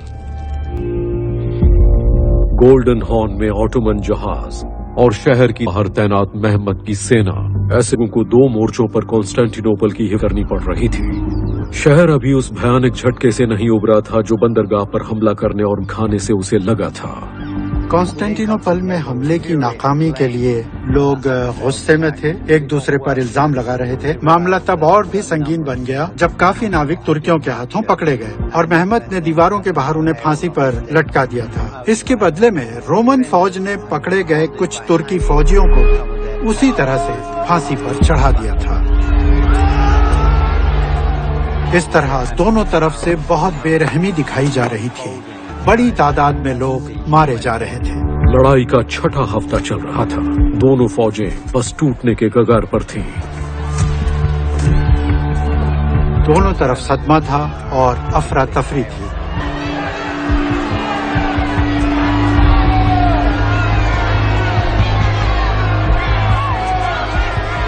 इस दौरान कई पल ऐसे आए जब हिम्मत, खौफ और इंसानियत सामने आई। ये जो ग्रेटर यूरेशियन इलाका था, वहाँ एस्ट्रोनॉमी और एस्ट्रोलॉजी पर बहुत ज्यादा यकीन किया जाता था। भविष्य देखने वालों का सबसे बड़ा काम ये था कि वो शुभ घड़ियों के बारे में पता लगाएं। भविष्य के बारे में बताएं, ये जो अनिश्चितता है उसके बारे में बताएं कि क्या ये लड़ाई कभी खत्म होगी। कॉन्स्टेंटिनोपल में बचाव करने वालों के सामने एक नई दिक्कत थी। कॉन्स्टेंटिनोपल टूट चुका था। ये जो सिक्का है ये सम्राट जॉन दी 8 का है, जो कॉन्स्टेंटीन का पूर्वज था। ये चांदी का सिक्का है, बड़ी आशा है। अगर आप कॉन्स्टेंटीन 11 का सिक्का देखें, ये देखिए फर्क, ये चांदी का है और ये है बहुत ही पतला तांबे का। इसमें कुछ भी नहीं, उसके पास पैसा नहीं था। कॉन्स्टेंटीन पर बहुत कर्ज था, उसकी हालत खराब थी। एक तरह से हालात ने उसे यहाँ पहुंचा दिया था, लेकिन कॉन्स्टेंटाइन हार मानने वालों में से बिल्कुल नहीं था। भाड़े के इटालियन फौजियों को पैसे देने की आखिरी कोशिश में सम्राट कॉन्स्टेंटीन ने हुक्म दिया कि सारे धार्मिक प्रतीकों को है और उनसे सिक्के बनवा लिए जाएं।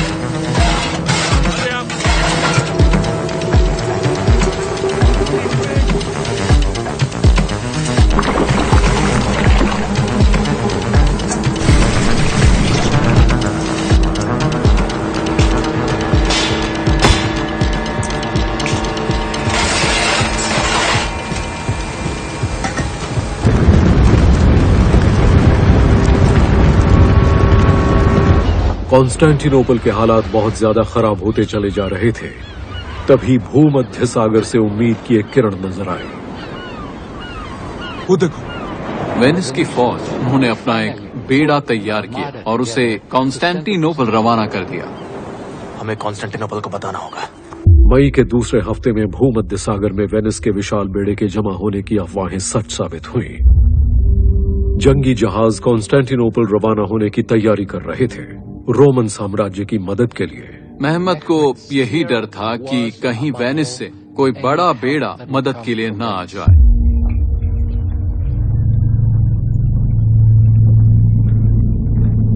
जब हालात बहुत ही खराब थे तो ये लगता था कि सारे तंबू निकालें और वापस लौट जाएं। इससे पहले इस शहर के कई हमलों का यही हाल हुआ था। इस बार कोई गारंटी नहीं थी कि वो यहाँ जीत पाएगा। भूमध्य सागर में इटालियन बेड़े के होने की खबर ने कॉन्स्टेंटिनोपल के सम्राट के मन में उम्मीद की किरण जगा दी। हमारे यहाँ में ज्योतिषियों या नजूमियों को रखने की एक परंपरा रही है, जो उल्काओं और तारों की स्टडी करते थे और वो आसमान में तारों की जमावट और उनके धरती पर असर को समझने में माहिर थे।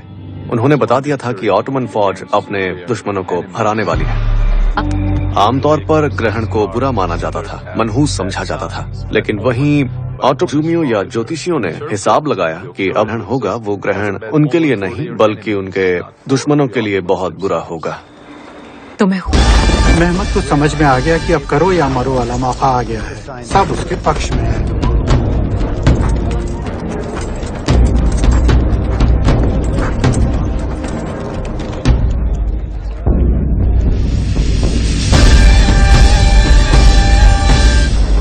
आज हम सब भविष्य पर यकीन नहीं करते, लेकिन हाँ कुछ लोग जरूर इसे मानते हैं। लेकिन 15वीं सदी में ये जिंदगी का एक अहम हिस्सा था।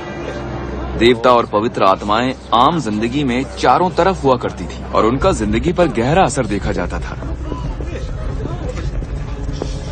घेराबंदी और लड़ाई के दिनों में कॉन्स्टेंटिनोपल का हौसला जिस बात से टूटा था वो था चंद्र ग्रहण। हे ईश्वर, उन्होंने ये लाल चांद देखा। ये भविष्यवाणी की गई थी कि कॉन्स्टेंटिनोपल की एक चंद्र ग्रहण के बाद ही होगी। इसका हलील अभी भी कॉन्स्टेंटीन के साथ समझौते की कोशिश कर रहा था। बदले में बड़ी रकम मांगी जानी थी, जबकि फौज में बेचैनी का आलम। मेहमत इतना लंबा नहीं टिक पाएगा। बचाव करने वाली फौज के कुछ दस्तावेज में हमने पढ़ा कि तुर्क बहुत जोश में थे। भविष्यवाणी ने भरोसा जगा दिया था।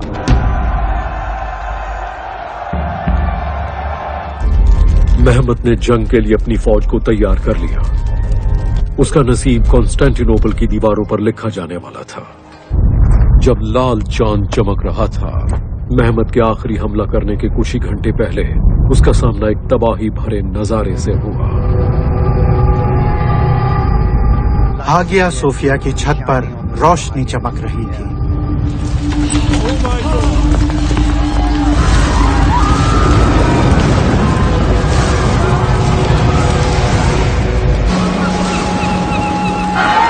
इससे शहर में बदहवासी का आलम फैल गया। उन्हें लगा मानो दुनिया अब खत्म होने जा रही है।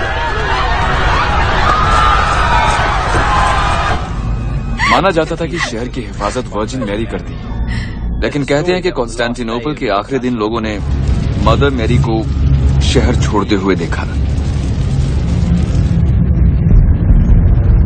अल्लाह ने दुश्मनों का साथ छोड़ दिया है।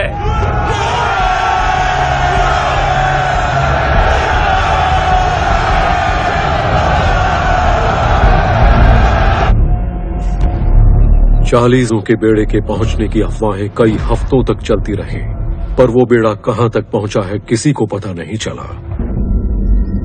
सब लोग उस बेड़े के पहुंचने का इंतजार कर रहे थे। उन्हें यही लग रहा था कि बस जल्दी ही मदद पहुंच जाएगी। पश्चिम हमारी मदद जरूर करेगा। वेनिस ने तो वैसे भी मदद भेजने का वादा किया ही था। सिपाही और फौज आ ही रही थी, तो ये बेड़ा रास्ते में होगा। रोज सुबह वो उठकर समंदर पर नजर डालते। हर रोज ये सिलसिला मदद नहीं आनी थी और वो इंतजार करते रहे। हम दुर्घटनाओं में पड़ना इंसानी फितरत होती है, चाहे मौत सर पर क्यों ना मंडरा रही हो। कॉन्स्टेंटीन को जस्टिनियानी और नोटारस को शांत करना पड़ा। उन्हें जगाना पड़ा कि इस वक्त हम एक बड़ी मुहिम में लगे। 3 हफ्ते पहले कॉन्स्टेंटीन ने वेनिस के बेड़े की खोज के लिए टोली भेजी थी।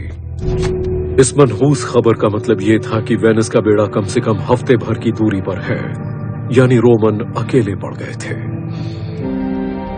कॉन्स्टेंटीन हथियार नहीं डाल सकता था, हार नहीं मान सकता था, क्योंकि उसके कंधों पर अपने आत्मसम्मान का ही बोझ नहीं था। उसके कंधों पर अपने और अपने परिवार की उम्मीदें भी थी। 1000 साल पहले जिस शहर को उसके अपने हमनाम राजा कॉन्स्टेंटीन द ग्रेट ने बसाया था, उस शहर की जिम्मेदारी भी आज उसी के कंधों पर टिकी थी। कॉन्स्टेंटीन द ग्रेट ने उस शहर को बसाया और उसे अपना नाम दिया। और 15वीं सदी से एक तरह से एक लगातार चलती आ रही हुकूमत और क्रिश्चियनिटी की एक दास्तान थी, और इतनी बड़ी विरासत को वो किनारे कैसे कर सकता था।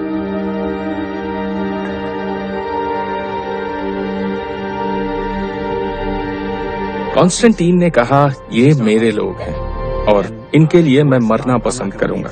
अकेले नहीं छोड़ूंगा, उनका साथ देते हुए मरूंगा।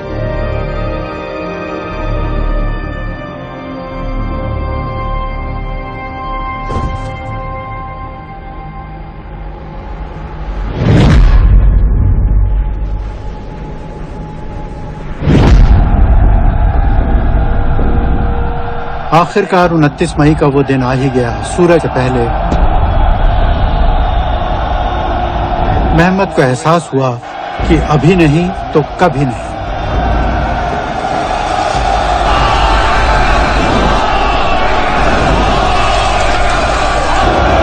महमद ने अपनी फौज को कमजोर हो चुकी दीवारों पर तोपों का हमला तेज करने को कहा।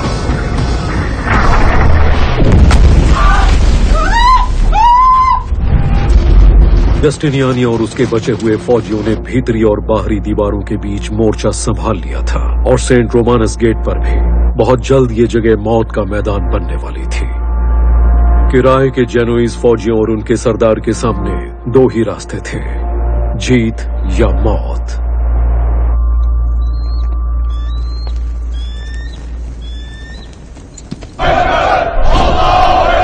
महमद जानता था कि उसे क्या करना है और कब करना है। इस शहर पर कब्जा करने का मतलब है ढेर सारी दौलत। इतना ही नहीं, इन फौजियों का जो मजहब को लेकर जुनून है वो भी पूरा होगा। अल्लाह हमारे साथ है, वो जीतने में हमारी मदद करेंगे। यहाँ उसने खुद को एक लेजेंड में बदल दिया।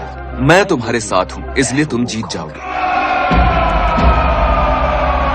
कॉन्स्टेंटिनोपल की दीवारों के अंदर सम्राट अपनी फौज को तैयार कर रहे थे।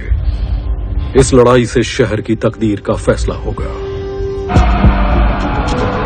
लड़ाई से ठीक पहले कॉन्स्टेंटीन ने एक शानदार भाषण दिया। उसने इटालियन और बाइजेंटाइन लोगों को संबोधित किया। खास उसने बाइजेंटाइन लोगों को याद दिलाया कि उनके पूर्वज कौन थे। वो महान रोमन योद्धा रहे हैं। उसने उनसे ये बात कही कि उनका नाम डुबोना मत। मेरे ख्याल से ये वो पल था जब उसे समझ में आ गया कि अब वो घड़ी आ गई है। अपनी हुकूमत की हिफाजत के लिए वो अपनी जान दे देगा।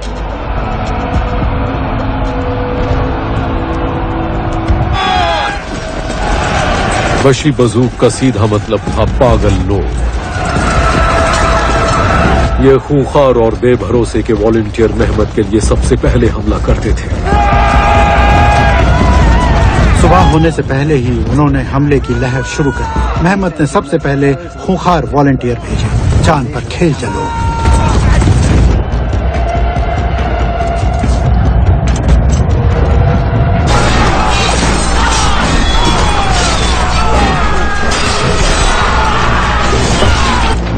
सबसे पहले गए खूंखार जांबाज, जो करीब 2 घंटे तक टिके रहे।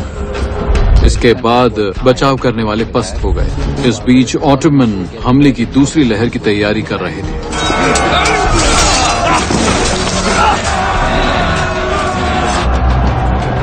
ऑटोमन फौज के असली फौजी से कहीं बेहतर थे। बाल्कन इलाके में उनकी टक्कर के दूसरे फौजी नहीं थे।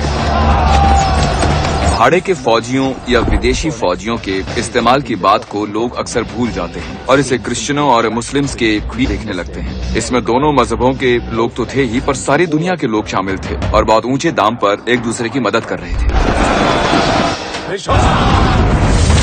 जस्टिनियानी ने छोटी तोपों को एक तरह की शॉटगन में बदल दिया था। ऑटोमन के कई फौजी मारे गए, पर उन्होंने हमला जारी रखा।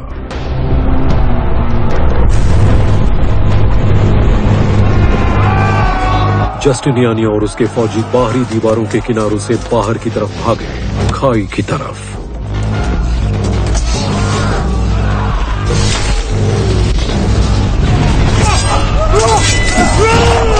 महमद एक के बाद एक फौजी टुकड़ियों की लहर भेजता रहा, पर 4 घंटे की लड़ाई के बाद लड़ाई में बचाव करने वाली फौज थी और ऑटोमन दीवारों के पार घुस नहीं पा रहे थे। महमद के हमले की पहली 2 लहरें शहजाओं का घेरा नहीं तोड़ पाई।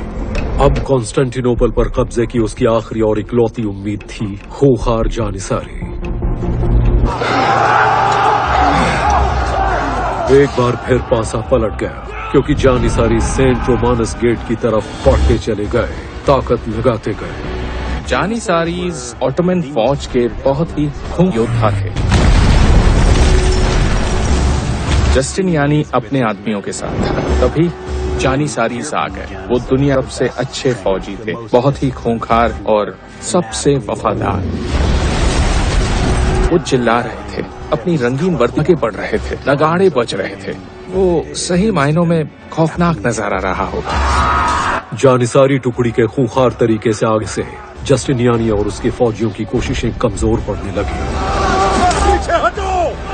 पीछे हटो! अपने फौजियों को पीछे हटने और दीवारों के पीछे छिपने को कहना पड़ा।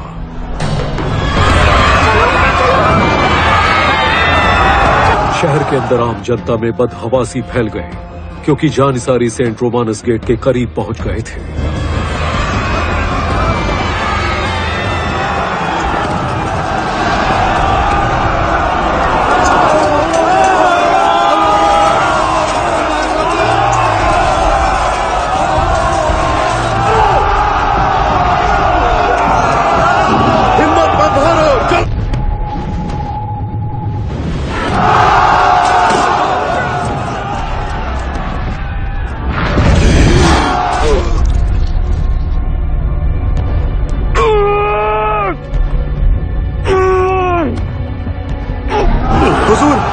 हमें इसे इलाज के लिए लेके जाना पड़ेगा, वरना ये बचेगा नहीं।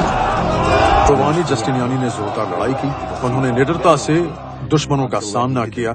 वो लड़ाई का आखिरी दिन था जब बहुत हिम्मत से लड़ने के बावजूद वो घायल हो गए तो वो भागे, क्योंकि उन्हें तीर लगा था। उन्हें समझ में आ गया था कि सब तबाह हो गया।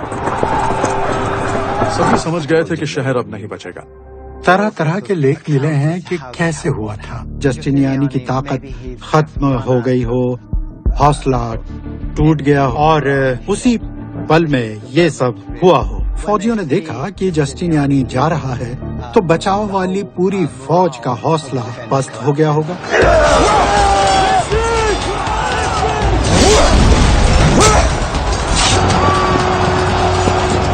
पीछे हटो, कमांडर, लड़ाई छोड़ो। 2 महीनों तक मेहमत की तोपों का निशाना सहने के बाद बाहरी दीवार का बड़ा हिस्सा ढह चुका था। बचाव फौज की ताकत कम हो गई थी। हजारों ऑटोमन फौजी दीवार के अंदर घुस आए थे।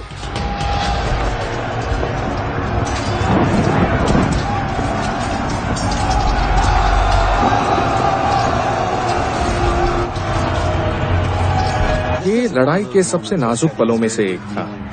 फ्रांसिस ने सम्राट से कहा कि आपको निकल चलना चाहिए। हमारे जहाज खड़े हैं, हमारे पास मौका है यहाँ से निकलने का, और कॉन्स्टेंटीन भाग सकते थे। पर उन्होंने गुजारिश ठुकरा दी और कहा, नहीं, ये मेरे लोग हैं, मैं इन्हें नहीं छोड़ सकता अकेले मरने के लिए। मैं यहीं रहूंगा और इनके साथ मरूंगा। सोचिए ये कितना कमाल का फैसला था।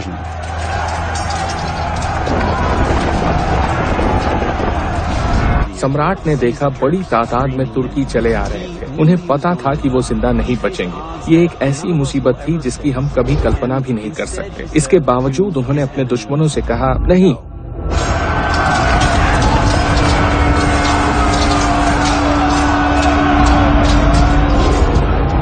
उन्होंने जो जवाब दिया वो जवाब स्पार्टन्स ने थर्मोफिली गलियारे में लियोनाइडस को दिया था।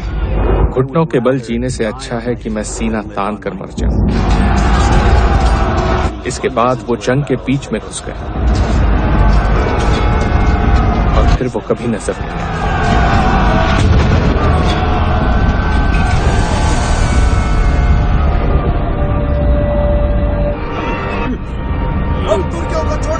अगर जस्टिनियानी किसी तरह से मैदानी जंग से बच जाता आखिरी लड़ाई से एक रात पहले, तो उसे सही मायनों में जाबाज कहा जाता। शहर पर तुर्कों का कब्जा हो गया।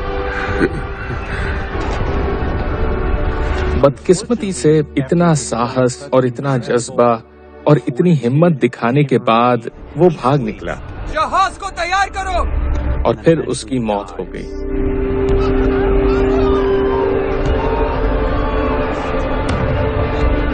वेनिस का खतरनाक कभी कॉन्स्टेंटिनोपल पहुंचा ही नहीं। वेनिस के लोगों ने लंबा लंबा इंतजार किया। आखिरकार उन्होंने एक बेड़ा तैयार किया जिसे कॉन्स्टेंटिनोपल भेजा जा सके, पर वो बहुत देर से वो सिर्फ एजियन तक पहुंच पाया।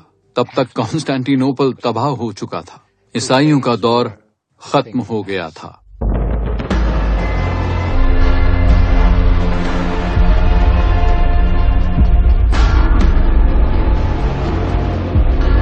उनतीस मई 1453 सुल्तान II कॉन्स्टेंटिनोपल में पहुंचा। वो 21 साल का था और खुद को कैसरे रोम कहता था, यानी रोम का नया सम्राट। पर ऑटोमन हमेशा उसे याद करेंगे फादर, यानी ज्वाले के नाम से।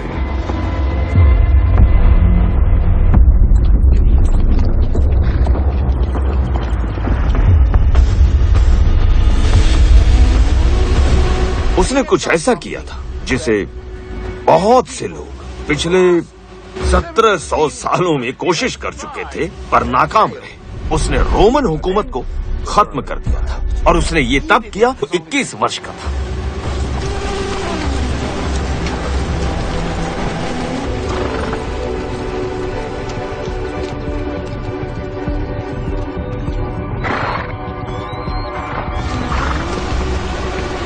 कॉन्स्टेंटीन की हार के बाद कॉन्स्टेंटिनोपल का नाम हो गया इस्तांबुल, ऑटोमन हुकूमत की राजधानी। महमद ने शहर पर कब्जा कर लिया। वो सीधे आया सोफिया पर गया। यह उस वक्त पूरे यूरोप में सबसे बड़ी इमारत थी।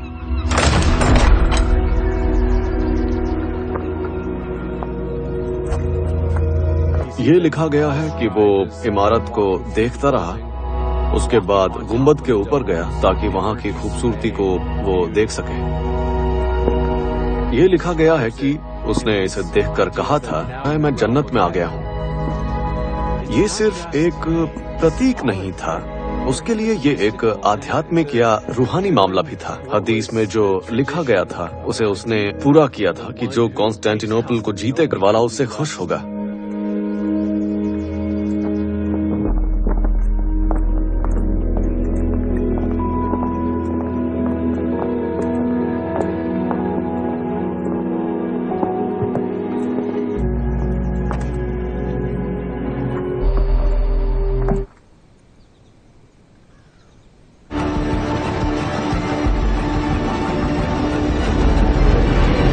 मुबारक हो सुल्तान। राजधानी यहां बनाऊंगा। सब इसे कहते हैं कॉन्स्टेंटिनोपल का हार जाना। वो हारना नहीं था, कोई नहीं हारा, वो एक जीत थी। कॉन्स्टेंटिनोपल की जीत को तोपों की किसी भी शहर पर सबसे बड़ी जीत माना जाता है। ये एक बड़ी थी जिसने दुनिया को दिखा दिया कि दीवारों के सामने तोपें कितनी असरदार हो सकती हैं। साबित हो चुका दीवारें काम की नहीं। दुनिया में बहुत ही लोग हैं जो ये कह सकते हैं कि उन्होंने कुछ जीता है। महमद विजेता था। उसने कई तरीकों से दुनिया के इतिहास को बदल कर रख दिया। एक ऐसी हुकूमत बनाई जिसमें यूरोप का 1/3 हिस्सा शामिल था, पूरा उत्तरी अफ्रीका और पूरा मिडल ईस्ट, वहां से आगे ईरान की, साथ ही साउथ ईस्ट एशिया के कुछ हिस्से भी। इसके बाद हुआ ये कि ये हुकूमत और इस्लाम के बीच के एक छोटे से शहर से बढ़कर दुनिया की एक बड़ी ताकत बन गई और अगले 300 सालों तक पूरी दुनिया पर इसका दबदबा रहा। मेरे बेटे, लाल सेब तुम्हारा हुआ।